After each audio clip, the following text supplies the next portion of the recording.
तो नमस्ते दोस्तों, आज का टॉपिक है हमारा ग्रुपिंग ऑफ रेजिस्टेंस। और ग्रुपिंग ऑफ रेजिस्टेंस 25% इस चैप्टर में है पूरा। ठीक है, जितने भी क्वेश्चंस आएंगे उसका 25%, उससे भी ज़्यादा आ सकता है ग्रुपिंग ऑफ रेजिस्टेंस। तो ग्रुपिंग ऑफ रेजिस्टेंस मतलब होता है कि रेजिस्टेंस जो आपका रजिस्टर है उसको अलग अलग तरीके से कंबाइन करना। ये हाल मतलब दो तरह से कंबाइंड होते हैं, एक होता है सीरीज और एक होता है पैरेलल। दो टाइप की ग्रुपिंग होती है, एक होती है सीरीज ग्रुपिंग और एक पैरेलल ग्रुपिंग। ग्रुपिंग क्या होती है? किसी भी रजिस्टर, दो या दो से ज्यादा रजिस्टर्स को एक साथ कंबाइन करना, जोड़ना। ठीक है, एक साथ कनेक्ट करना। जैसे हम लोग वायर और बल्ब को कनेक्ट करते हैं, जैसे दो रजिस्टेंस को कनेक्ट करना। तो ये दो टाइप की होती है। पहली होती है सीरीज। तो पहले सीरीज के बारे में देख लेते हैं। Series combination.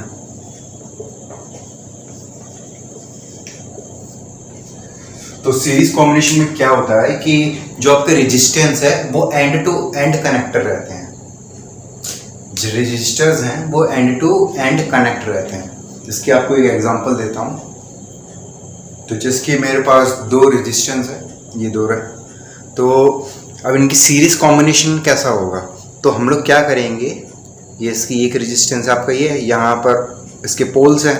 दूसरा रेजिस्टेंस ये है, यहाँ पे इसके पोल्स हैं। तो अब मैं क्या करूँगा, इसको इस तरह से कनेक्ट कर दूंगा एंड टू एंड। इसके किन्हीं भी एक पोल्स को एक दूसरे से ऐसे अटैच कर दूंगा। ये देखो, ये हो गया सीरीज कॉम्बिनेशन। ठीक है, इसमें रेजिस्टेंस क्या है? एंड टू एंड कनेक्टेड है, एंड टू एंड सीरीज में कनेक्टेड है। तो इसमें क्या करना है, हम लोग को रेजिस्टेंस फाइंड करना है कि सीरीज कॉम्बिनेशन में रेजिस्टेंस कितना होता है। तो सबसे पहले हम इसकी डेफिनेशन लिख रहे हैं, उसी से हमें पता चलेगा कि करना क्या है। तो इसकी डिफरेंट डेफिनेशन होती है, it is a type of combination या फिर ऑफ ग्रुपिंग ऑफ रेजिस्टेंस, या ग्रुपिंग भी लिख सकते हो, grouping in which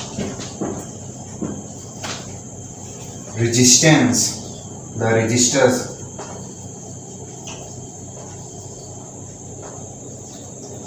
are connected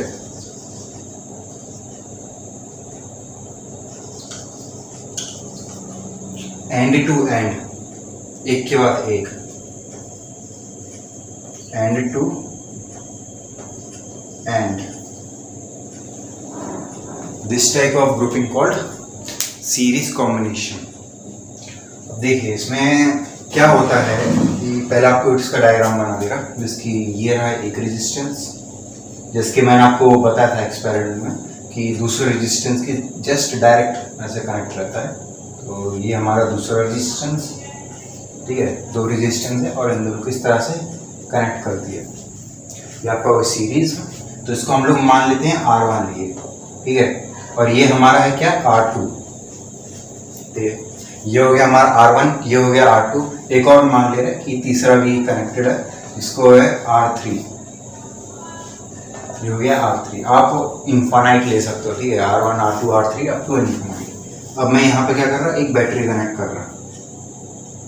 ठीक है, ये लीजिए मैंने एक बैटरी कनेक्ट की, यहाँ पे एक की कनेक्ट कर दी, स्विच या की जो भी है।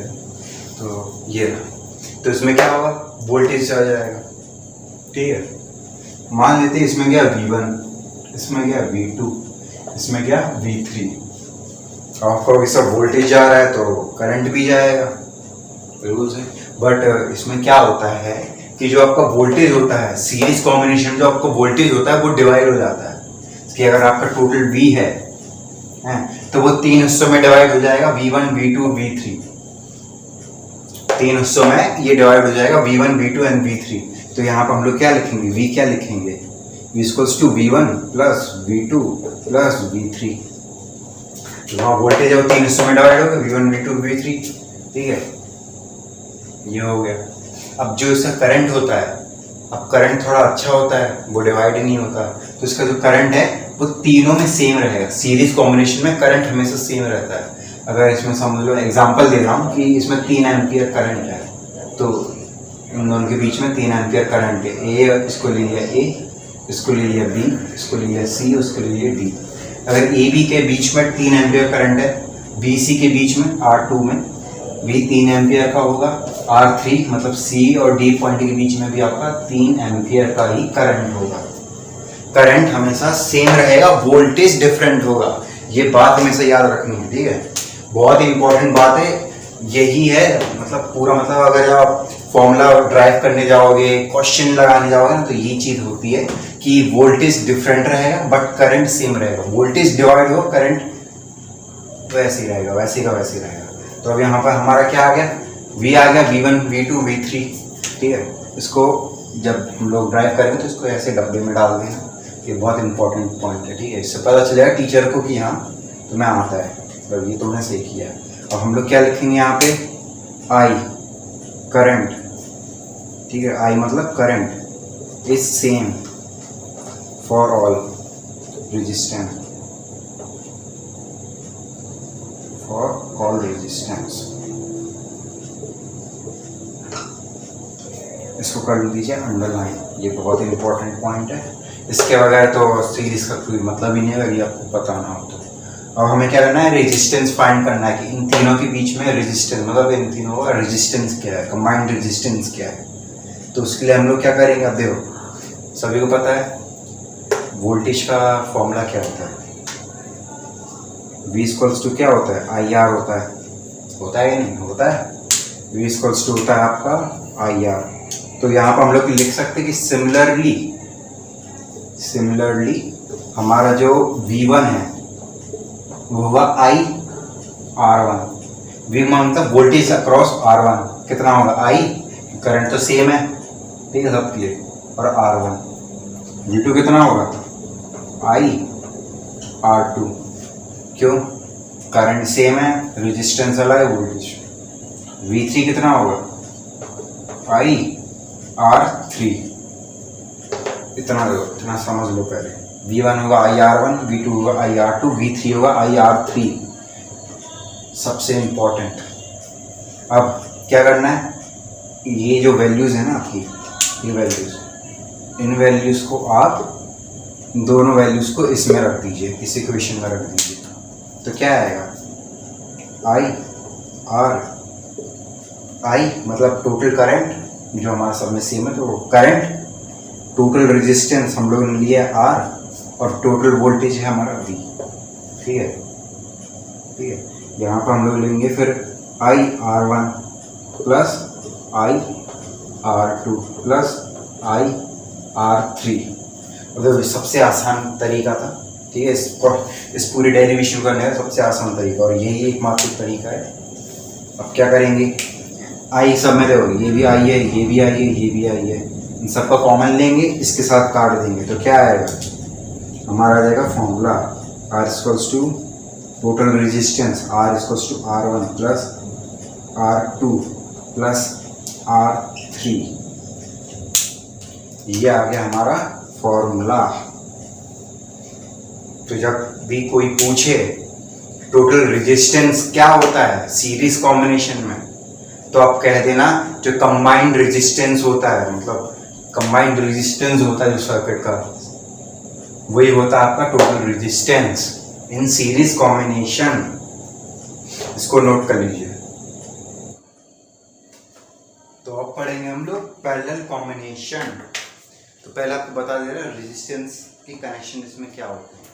तो क्या होता है कि इसके हमने 2 रेजिस्टेंस लिए, ठीक है, जिसकी ये 2 रेजिस्टेंस है।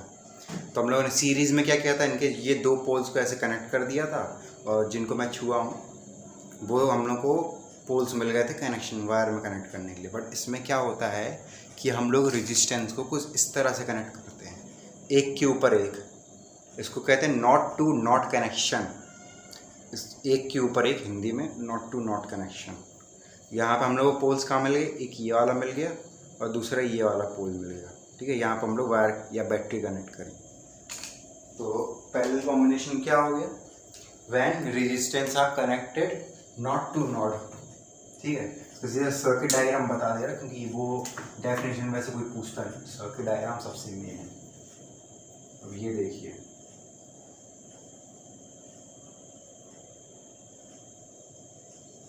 इसमें भी हम लोग R1 R2 और R3 लेंगे, ठीक है। और ये है R1 R2 R3 और यहाँ पे हमने कर दिए कनेक्ट एक बैटरी, ठीक है। क्या है ये? R1 R2 R3।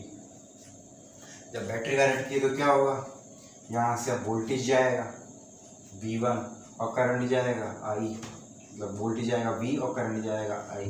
तो जैसा अपने क्या कौन सा कॉम्बिनेशन था, सीरीज कॉम्बिनेशन, कौन सा था, सीरीज। जैसा हमारा सीरीज कॉम्बिनेशन में हुआ था, जस्ट इसका अपोजिट होगा। उसमें क्या हुआ था, वोल्टेज डिवाइड हुआ था, इसमें क्या होगा, करंट डिवाइड होगा। पहले हुआ वोल्टेज डिवाइड, अब होगा करंट डिवाइड। कैसे? जो क्या होता है, जो हमारे घर में सप्लाई होते हैं ना, ये पूरी घर का कनेक्शन ये होता है पैरेलल में। तो मैं क्या होता है, हमेशा 220 वोल्ट आता है। कैसे आता है? क्योंकि यहाँ पर वोल्टेज डिवाइड नहीं होता, करंट डिवाइड होता है, ठीक है। तो क्या होगा, यहाँ पे वोल्टेज डिवाइड होगा, तो क्या ये आया V, सॉरी करंट डिवाइड हो, करंट सॉरी, तो क्या होगा, ये आया V, तो यहाँ पर भी V होगा, यहाँ पर भी V होगा, यहाँ पर V होगा, वोल्टेज V होगा। बट करंट क्या होगा, करंट डिफरेंट होगा। जैसे कि यहाँ पे आ गए तो यहाँ पर करंट होगा I1, यहाँ पर होगा I2, यहाँ पे होगा कितना, I3। करंट होगा I1 I2 I3, voltage same रहेगा V। तो जैसे हमने पहले किया था, इसके हमने क्या किया था, हमने किया था पहले वोल्टेज निकाला V equals to IR। But इसमें क्या है, इसमें करंट डिवाइड हो रहा है, तो क्या करेंगे I की वैल्यू निकालेंगे। I की क्या आएगी, I equals to V upon R, I की नहीं, इसको V ले गए अच्छे से, I इक्वल्स टू आएगी V अपॉन R। तो सिमिलरली I1 I2 और I3 क्या आएंगे, I1 आएंगे V R1, I2 आएंगे V R2, I3 आएंगे V R3। I1 I2 I3 की वैल्यू, I3 की वैल्यू आ गई, ठीक है। अब क्या करेंगे हम लोग, अब देखो जो टोटल करंट होगा, क्योंकि करंट 3 हिस्सों में डिवाइड हुआ है यहाँ पे, ठीक है, 3 हिस्सों में डिवाइड हुआ। अगर मैं इनको कनेक्ट कर दूँ, मतलब इनको प्लस कर दूँ, तो I आ जाएगा। तो यहाँ पे क्या करेंगे, I equals to I1 plus I2 plus I3, ठीक है। I इक्वल्स टू आएगा I1 I2 I3, ये इसको इससे डब्बे में डाल देंगे। क्यों? टीचर को दिखाना है कि सर हमें ये आता है, हमने इससे ही किया। अब क्या करेंगे, I की वैल्यू डालेंगे, तीनों में I की वैल्यू डालेंगे। इसकी वैल्यू क्या आएगी, V upon R equals to V upon R1 plus V upon R2 plus V upon R3। आ गया। अब जैसे हमने पहले किया था, पहले क्या कहते, करंट हम लोगों ने कॉमन लिया था। अब यहाँ पर क्या कॉमन आ रहा है, वोल्टेज आ रहा है, क्योंकि वोल्टेज तो पूरे में सेम है ना, वोल्टेज पूरे सर्किट में सेम है। तो यहाँ पर हम लोग वोल्टेज को कॉमन लेंगे, तो क्या है, 1 upon R equals to 1 upon R1 plus 1 upon R2 plus 1 upon R3। और तो ये आ गया हमारा फाइनल फॉर्मूला। इसको ऐसे बिल्कुल डब्बे में ऐसे बंद कर देने का, यह है हमारा फाइनल फॉर्मूला। और यही है इसकी, बस इतनी डेरिवेशन है, सबसे आसान तरीके से की है। और इसके ऊपर क्वेश्चन बहुत सारे आएंगे, ठीक है। और ये रेजिस्टेंस 3 आएंगे, नहीं 3 से ज़्यादा भी आ सकते, 4 आ सकते, 5 आ सकते। क्या करना है, जैसे हम लोग सीरीज में प्लस 4 मतलब प्लस R4 प्लस R5 कर रहे थे, इसमें क्या करना है, plus 1 upon R4 plus 1 upon R5 up to infinity चलेगा ये मामला, ठीक है। तो इसके इतना ही है इसमें, इस टॉपिक में ग्रुपिंग ऑफ रेजिस्टेंस में आपका इतना ही है। अगले लेक्चर में हम पढ़ाएंगे heating effect of electric current.